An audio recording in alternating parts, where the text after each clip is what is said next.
Ladies and gentlemen, boys and girls, children of all ages, welcome to Sox on Tap. Tony, my first reaction is just fuck yes, let's go. Sox versus Richmond. That's where it all starts. It all starts taking care of business in-house in the Central Division. That's right, I'm a meatball. You got to bring that top button swag, baby. It is always great to beat the Cubs. And I'm a homer, so I always say they're gonna. Dallas Keuchel Lamson got some beards that you should be afraid of. What everybody said when he gets out there, it's me versus the other guy, and I'm going to beat him. So I just love that mentality. It's cool and fucking tough. Steve, would you say that Tony is mad online? I would definitely say that. The White Sox winner.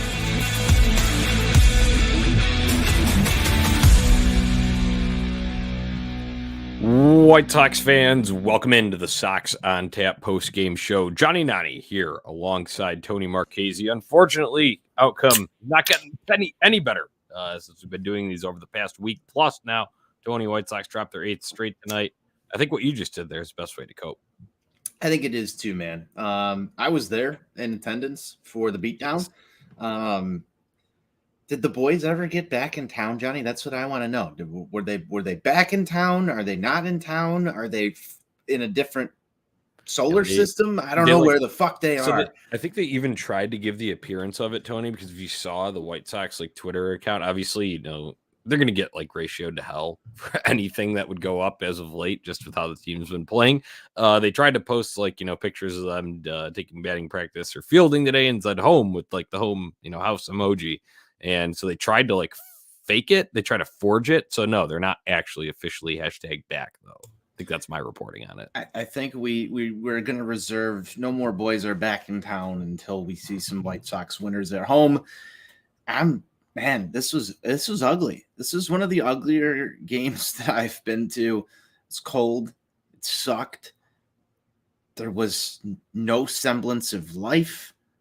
I'm mad online right now, Johnny. I'm mad. I'm pissed off. I'm beat down. And this just feels bad. I mean, I remember at the start of this losing streak when Sean and I were doing a show together, and I asked him, I said, at what point do you get worried? Because I'm trying to stay positive. You know, you've got the negative Nani persona. We've talked about some things. We've done some Set the Tone t-shirts this year. We've done all this stuff. We watched this team go to the playoffs last year. When do you get worried? Can it get any worse was the Sunday show. And then I get treated with this, and everybody gets treated with this lack of presence from the Chicago White Sox. I might get really mad during this show, Johnny. I don't even know how this is going to go. I mean, okay, so just trying to break that down there. To answer the question, yeah, it can get worse. They answered that tonight, unfortunately for you. So there's one item off of that list. Other than that, when do you get worried? I am a tad worried when it comes to injuries and then durability too. Because even guys that are, technically didn't take IL stints, I look at Josh Harrison and AJ Pollock. Those guys, had some stretches where early on they look good and then they come back and they're granted the whole lineup's cold, so you can't just go and single them out. But I'd say for the overall construction and injury issues that we have right now, I'd say it's fair to be, a little bit worried. But at the same time, you do have to keep in mind that we're 16 games in now. That's not even close to a portion, a significant. Yes, don't get me wrong. Every game is significant, especially if you were to come down to the very end there. But at the same time, there is plenty of time to rectify it. So it's not you're not dead like that. No, by no means are we dead. But have you ever seen a stretch of baseball by a team as talented as this Chicago White Sox roster go through something like this and actually witness it in person? I mean, I watch a lot of baseball. I'll say that. I watch a lot of baseball. I watch a lot of other teams play, but I primarily watch the Chicago White Sox.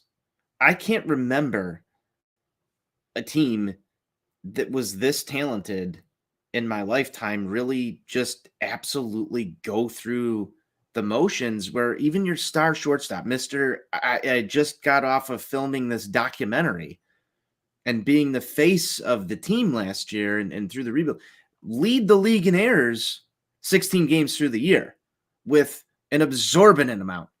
Not just a couple. You're talking, what was it, 7 TA 7 errors right now I don't know what this is.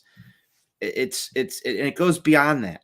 It goes to the offense where they didn't. I don't even think they got a runner to third base today, Johnny. I don't think so either. No. There's little things like this that are eating at me.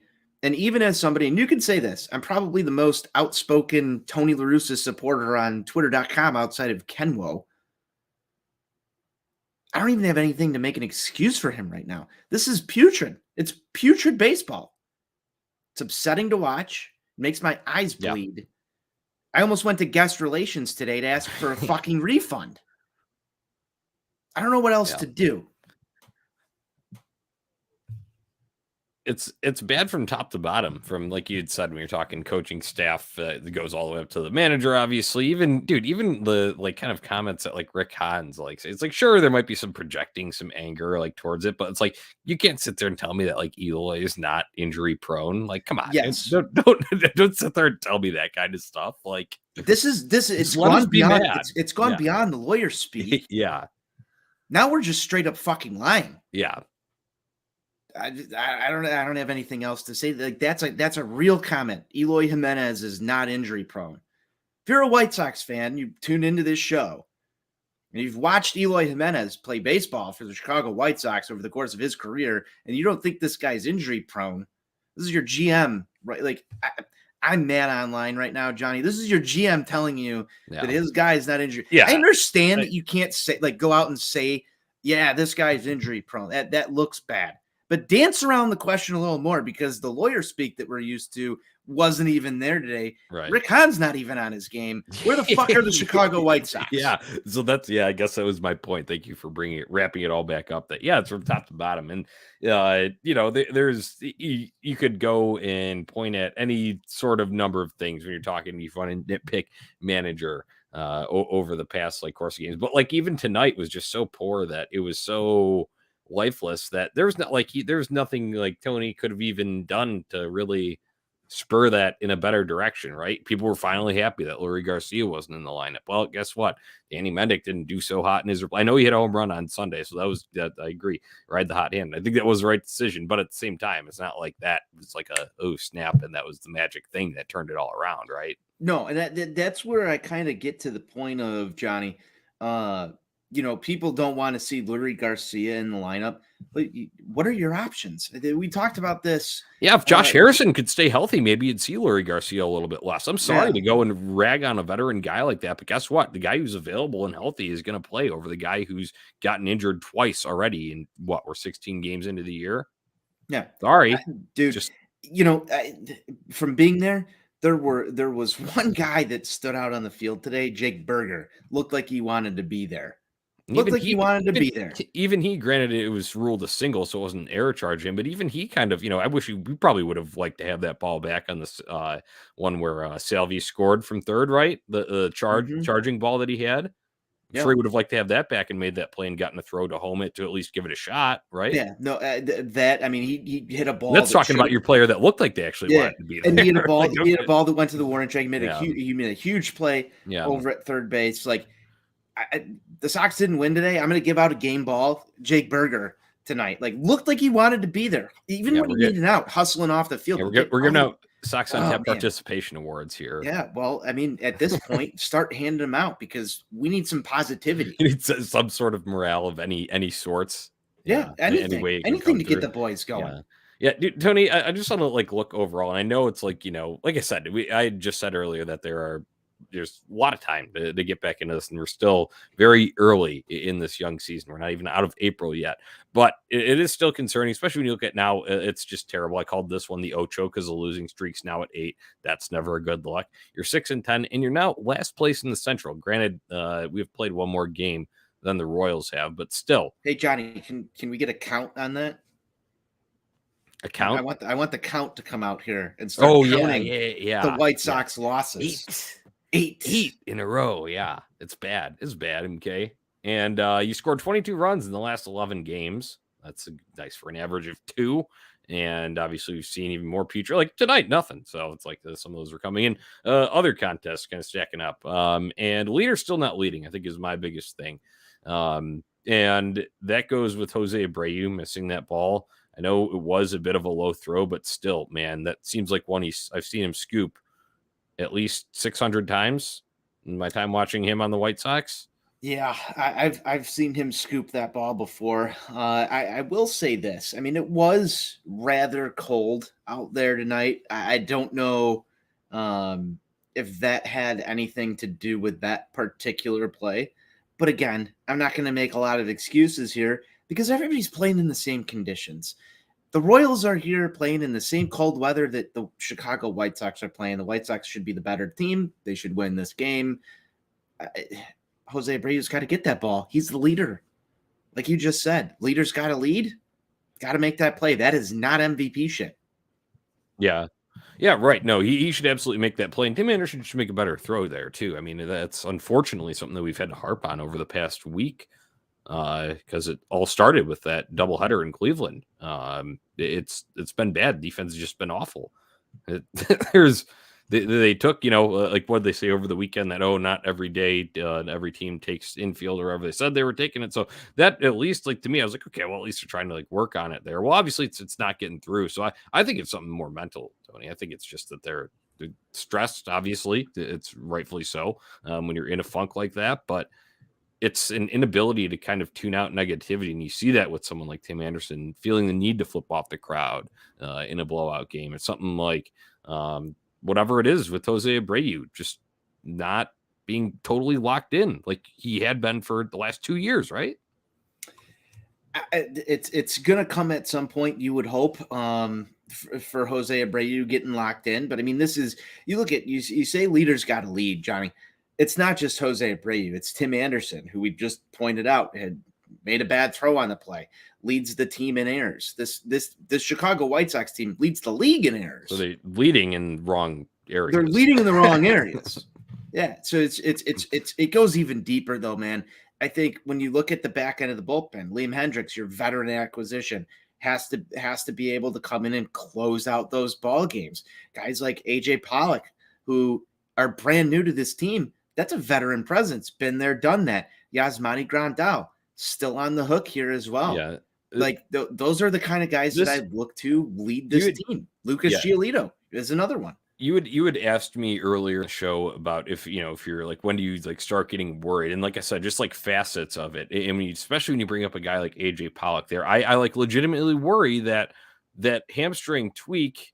Sure, took his IL stint and came back, but he was hot as hell. Granted, it was a very small sample size. He was 3 for 4 or something like that, 3 for 5 on opening day in Detroit, batting leadoff in place of Tim Anderson. Then he even had a single, and I think in his second at bat in that game, and that's when he pulled up and had the hamstring there. So either way, he was stroking it well. Then he comes back, and I don't think he's had a hit since. That like kind of that little shit worries me. AJ Pollock is Josh Harrison never going to very streaky guy? John. Yeah, and then he's a very streaky guy. Yeah, so and then I'm just there. Yeah, and I'm sure that there will be straight. But this is like when you talk about like the seeds of being worried about things. This is just where I see like little stuff. Are these guys that even like we had clamored for answering needs in the offseason, right? And granted, it took a little bit longer than we wanted for some of those, but are those even then sufficient enough? That's where I worry about long term. And they're going to get out of the slump. They're going to win a baseball game at some point here, and they're going to stop this losing streak, and they're probably going to go on a winning streak at some point, and we're probably going to be feeling good after they win like their 4th or 5th in a row somewhere down the road here, Tony. It's going to happen. But just seeing these little sort of things here, that's where I get a little bit worried. It sows the seed. We went through something right? We went through something like this last year too. Towards the beginning of the year, or I think it was actually around May, if I remember correctly. There like right around this time, we had some discussions about some of the little league bullshit that was going on the diamond. Get upset about it. I think it's a little more present right now than it has been during the course of what you would call the competitive window of White Sox baseball. And that's what makes this feel as hard as it does. We're in the heart of the competitive window when it looks like 2018, your biggest tank season in the rebuild. Yeah. And I mean, don't get me wrong, Johnny. If this was 2018's roster and we're sitting here, we went through an 8-game losing streak, we would be able to sit here, chug a few beers, talk about Russ Detweiler starting tomorrow, and getting all hyped up for something that was going on down in AAA. We're not there right now. No. This is like the serious baseball. That's why this is upsetting. That's why you've got people screaming for the manager to be fired. You've got people screaming for all sorts of, different changes throughout the lineup, like nitpicking every game. And I get that. As a White Sox fan, we were told that this was a year that we were supposed to be winning. What makes this even worse is something that we've even talked about back in 2018. Win your divisional games. All of these losses have piled up now against the AL Central for a team that is supposed to win the AL Central. That is what the 7 most in a row against the AL disturbing Central point of this entire losing streak is to me, is that this has come against divisional opponents, and you're just giving away things at this point. I would rather this be on an interleague stretch. Like, the opponents that they're losing to right now are not the opponents that they should be losing to right now. Right. And it makes you wonder how they would fare against, more, I guess you'd say, competitive teams, right? And it you look good against Tampa Bay. Right. And Seattle's like going to be a fringe team too. They look good against Seattle. Took 2 of 3 from both of those. So that's why I think after the first 3 series, there's reason for it. I mean, granted, they should have been there. They played up to their level of, where we expect them to be this year. So I think there was a level of satisfactory across the board after those 3 series. But obviously now it's downward spiral. We're in the Ocho here, 8-game losing streak. Tony, I think what if we're just getting a little bit more into tonight's game, Dallas Keuchel, it obviously we know it's a roller coaster with him. So, you're going to have that game against Cleveland where it's just out of control. And it looks like the end of last year. And then his first start of this year was pretty good when he was at home. And then you get something like tonight where it's just weird. And his final lines, 4 innings, 2 hits, 2 runs, none of them earned, 5 walks, but 2 strikeouts. Overall, once again, gives you a chance, but the defense is kicking the ball around behind him. Like that, He's right. They're writing the they're writing the lines for Dallas Keuchel, but Dallas Right. Keuchel can't be walking fucking right. 5 guys. I think a product of that though is still that he doesn't trust the defense behind him to make the plays. And why would he after the last 2 outings that he's had? Why would he? I wouldn't. I used to pitch. We're at the point in this season now.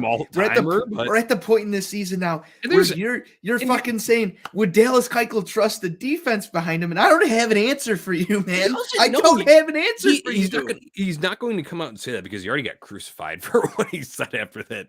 We all crucified him. We all crucified him on this show. Yeah, right. Steve told him to shut the fuck up.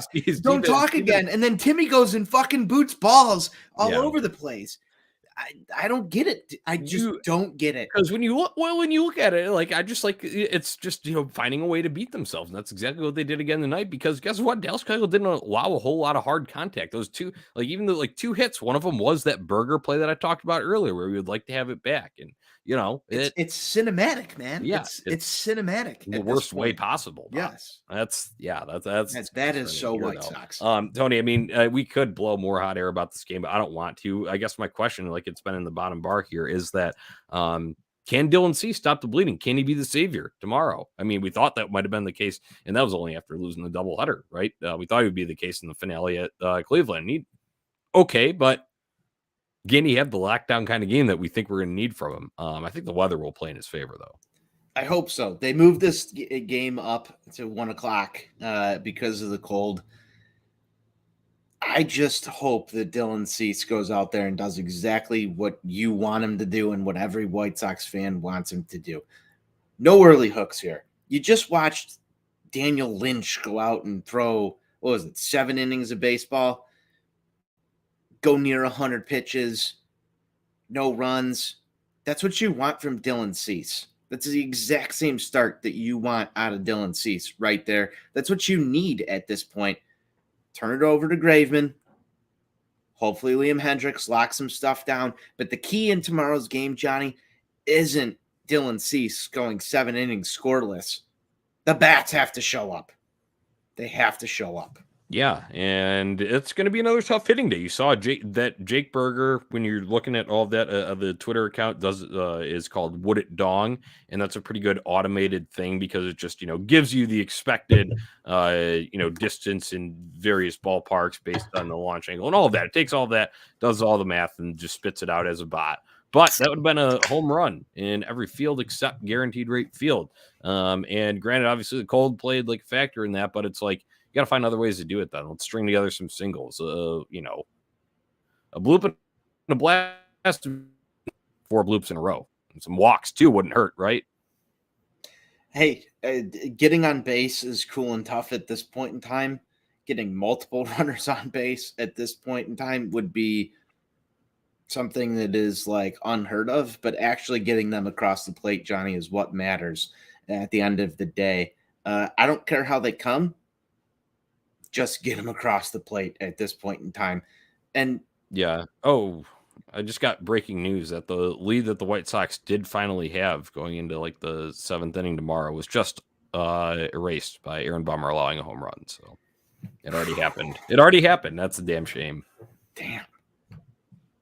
Yeah, I've been waiting for you to mention Aaron Bummer tonight because you didn't get a chance. That's like all right. So I said that I was mad Sunday. I was really mad because that was a very infuriating game based on the way that it went back and forth. But man, I was just sad tonight, and I don't know, whatever it is, he just doesn't get it done. So I just hope, I really hope that he shuts me the hell up. And you're going to be there.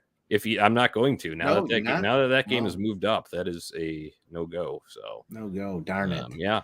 But yeah, I mean, I hope in the thing I know his skills like good enough there, but man, he just doesn't seem to get it done when it's a tight ball game. When you expect the guy to be in the high leverage role, and it's like our guy Jake tonight asked. I need your opinion on this one. He goes, "Why is Matt Foster out here when he's been somewhat competent this season, yet Aaron Bummer not in this ball game tonight? To just get some work in, rebuild your confidence." Move on, let Foster get an opportunity. I'm curious for your thoughts because you've been on this Aaron Bummer's not getting the job done train. I'm right there with you. I thought to myself, not a bad play. Yeah, I mean, I'm with Jake, man. I think that would have been a beneficial thing for him. But maybe they're going off of the, get him another segment of rest there. Game was already lost. I think that's the thinking there. And ideally, you do want to be able to use him in those highlights. And you know what? They're going to go back to him. And guess what? He's probably going to let up a few more. But he's probably going to shut me up and make a few outings that are great. And you know what? I will be on here. And when I am, and he does it, I'll give him all the kudos in the world. But until I see it happen consistently, especially when you need it most, right? That one really felt bad on Sunday because you really, really needed it. And he didn't deliver. He did. Well, I mean, tomorrow, Johnny, let's hear your thoughts. Dylan Cease going to get it done. Keys to success. What do you got? Yeah, well, I mean, use the weather to your advantage, right? You talked about it a little bit here. Guess what? It's cold in the Midwest in April, and this whole game was moved up, and just because it's going to be so cold tomorrow night. Well, it's going to be cold during the day tomorrow too. But either way, that stuff can be overpowering. This lineup is, I would say, you do have a few guys that can poke it all right, but I would say they're not as pesky as Cleveland. Would you agree with that sentiment? Yes. Just wipe some of these guys out. Know that you're better than them, and you can wipe and just have the confidence to do it and say, hey, I'm gonna be the guy that stops this bleeding here, and I'm gonna put us in the best possible position to win, and that means going 7 of, I would say, 0 to 2 run max ball, and that should be putting the White Sox in a position to win. But yes, I do have confidence in him because when you're looking at, granted, Giolito is back now, but for a while there, it was like that was the de facto ace, right? He went to that. So I think that is what he's the mindset, still the ace, yeah. Right. The mindset should still be for him because Giolito's not fully back yet in my mind because he probably would have liked to go more than 4 on Sunday, but I get it. You're just coming back from that whatever weird abdominal thing. That means Dylan Cease is still like the de facto ace here in my mind. So I think he does, Tony, and I actually do. I can get pretty negative at certain points here, but I think he does save it. And you know what? And I hope that my prediction there is wrong. I hope that Aaron Bummer is one that is helping slam the door and keep that lead. So Yeah, I think they get it done. As for pick the click in the lineup, I'll go with Grandal. Got on base a couple times, hit a double. So feel like that's a good play. They took him out early today. I know Reese McGuire is always a candidate to catch there, but I like Yaz. He's one of the only ones who showed some decent at bats up there for me today. I'm going to go Andrew Vaughn. I don't go Andrew Vaughn all the time.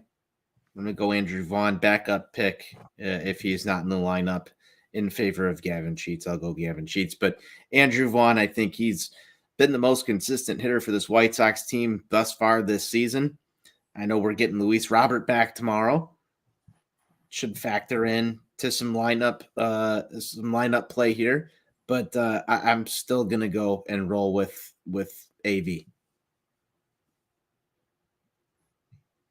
Very nice. Yeah, now that you bring that up, I will go with Robert as my backup because I've done it a couple times, I think, already, where I picked Grandal, and that's just the day where he's not in. So I would imagine he will be in based on that, whether it's in DH capacity or whatever, but I'll go with Robert as backup there. All right, final thoughts, then let's get out of here. It's rough, man. Losing sucks. It's not fun. That's kind of my final thought here, and we just need Dylan Cease to stop the bleeding tomorrow. It's easy to sit here, but factor away shit, go and get it done. I agree with everything you just said there, man. This has been quite fucking embarrassing, if I've got to say so myself here. There's nothing that's been fun about watching this team play over the last week. You know, eventually they're going to have to turn it around. You know, eventually things are going to go your way one day at the ballpark. Let's hope that that's tomorrow. As of right now, I don't have a lot of confidence to sit there and say that you're going to go win this next ball game, but you have to come in here tomorrow thinking that the White Sox are just as pissed off as you are as a fan and want to make things happen. La Russa mentioned in the post game that, you know, there's some guys pressing. If you listen to the post game show after the ball game, you know, you talk about pressing and getting into your own head in these certain types of situations. This team is lacking any sort of fun right now. The second you start seeing this team have fun will be the turnaround for this losing streak. They desperately need it. Something has to go their way. Some crazy, weird play, a big home run, or a starting pitcher that just absolutely goes out there and throws a gem. Something's going to happen to turn this little thing around. And you just got to hope that they can build on that momentum. Those are my final thoughts. And you hope it comes sooner rather than later. I like that. I think another option for that is, like I said earlier, stringing together hits. I think if you get an inning where you actually put together maybe like a walk and like 3 to 4 hits and you're bringing around multiple runs, that could be the type of thing too that gets some mojo back, because I'm a firm believer that hitting is contagious. I really do. Guys start feeling it. And like you said, it's fun. It's fun then when you see your teammates coming around and scoring, you're high-fiving them at the plate. So that's kind of fun we need to see, because you got to score runs, win baseball games. So Dylan Cease go out and throw. I mean, a perfect game, but if you don't do anything offensively, it's not winning. So, all right. That about does it. Thank you for tuning in to Sox on Tap. Be sure you visit ontapsportsnet.com for all your Chicago sports literature and podcasting needs. Give us a follow on social media at Sox on Tap and at OnTapSportsNet. Until next time, White Sox forever. White Sox forever.